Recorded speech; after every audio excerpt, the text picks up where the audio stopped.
What is up everyone, Boshi here, back at it in Raid Shadow Legends, and we have two pretty cool events popping up tomorrow, so let's talk about it.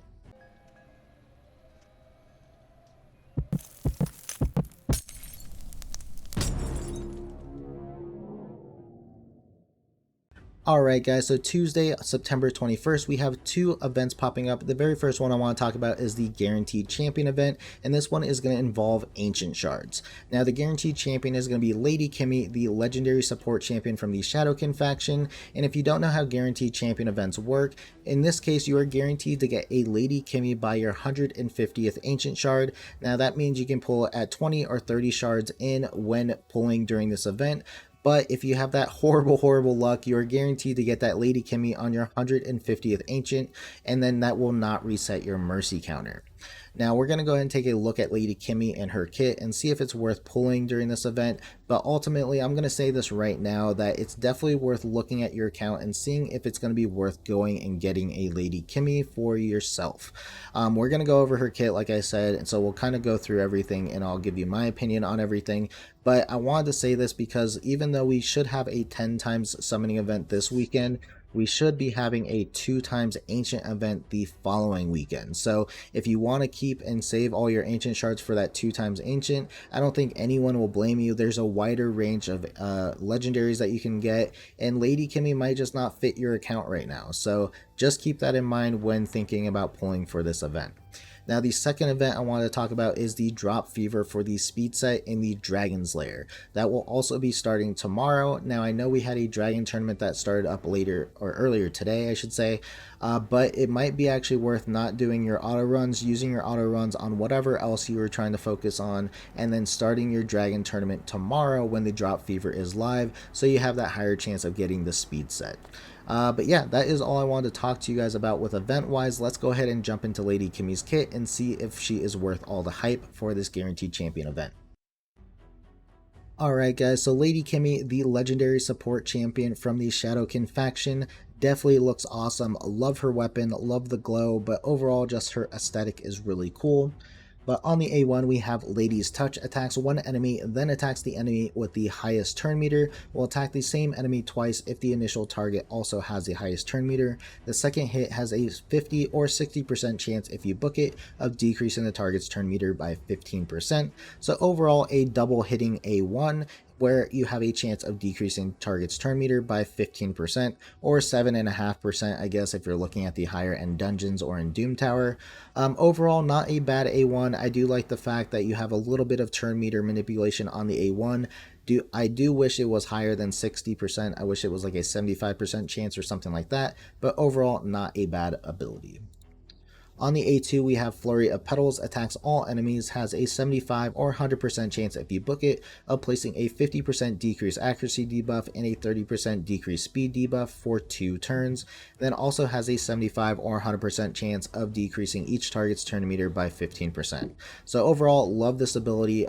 Decrease accuracy is definitely seeing a lot more play. Mainly on Bommel, where you do not want to use this champion because there's too much turn meter manipulation, but decreased accuracy is a really good debuff just overall for PvP. PvE content such as Dragon for the poisons, Ice Golem for the freezes, all that type of stuff, and then decreased speed is just an overall good ability or a good debuff to have. I do like the big AoE drop turn meter as well. This is going to be very key on things like faction crypts or Doom Tower waves, especially Doom Tower hard waves. But yeah, overall extremely good ability and can go down to a 3-turn cooldown.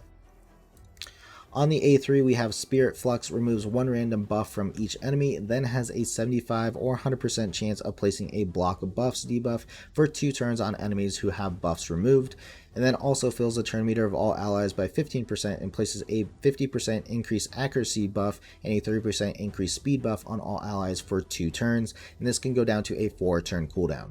So right off the bat, I do like the fact that it's like a mini buff stripper along with adding the block buffs. This comes in handy where buffs are key, right? So you have arena, you have faction crypts, and especially Doom Tower waves. As of recently, the Doom Tower waves have just been getting worse and worse with champions that place buffs, so this could actually be a answer to that.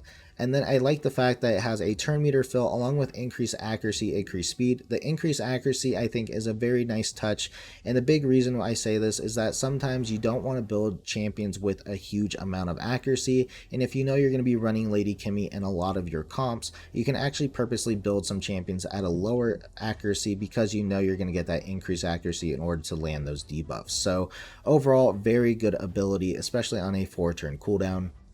And then we have the passive Imperious. Whenever this champion places a debuff on an enemy, also decrease that enemy's turn meter by 5% for each debuff placed. So you're going to be dropping turn meter along with debuffing. And then also, whenever this champion or an ally receives a debuff, fill their turn meter by 5% for each debuff received. So as you receive debuffs, you're going to be closer to taking a turn, possibly cutting in before an opponent also goes as well. So a very cool passive ability right there. And then we have the aura, increase ally speed in Doom Tower battles by 30%. Even though this is unique to Doom Tower, 30% speed is huge, guys. So this could definitely help you get ahead of the Doom Tower waves, because on Doom Tower Hard, the waves are very, very fast, and you might not be able to keep up just on your base speed that you can get on champions. But if you put Lady Kimi in front, you have turn meter drop through her abilities, turn meter increase through her abilities, along with this aura possibly pushing you over the fact of needing to hit a certain threshold for speed. So overall, extremely good aura. And then you look at her base speed, and it's 115, guys. That is extremely fast for a base speed. So overall, do I think she's worth going for a guaranteed champion? I want to go for her. I don't have anything close to that amount of ancient shards though, so we'll see what comes of that whole guaranteed champion event for myself. I would say if you have the resources, I would definitely go for Lady Kimi. There is no reason not to. She's good in multiple places: PvP, faction crypts, Doom Tower, possibly even Doom Tower bosses. Yeah, there's just a lot of things, but like I said, always look at your account and see if it's worth going for, because that is a lot of resources to push to her, push to getting a guaranteed champion, especially 150 ancient shards. But like I said, you could get lucky and get it within your first 10 ancient shards, so just depends on your luck. But yeah, don't forget the drop fever for the speed set. Definitely take place during that, especially since there's a dragon tournament going on anyway. You're going to be doing dragon, so might as well do it. But yeah, that is what I wanted to talk to you guys about. Good luck on everything. Good luck if you're pulling for your guaranteed event and all that. Good luck on the speed gear drops, and I will talk to you guys later. See ya.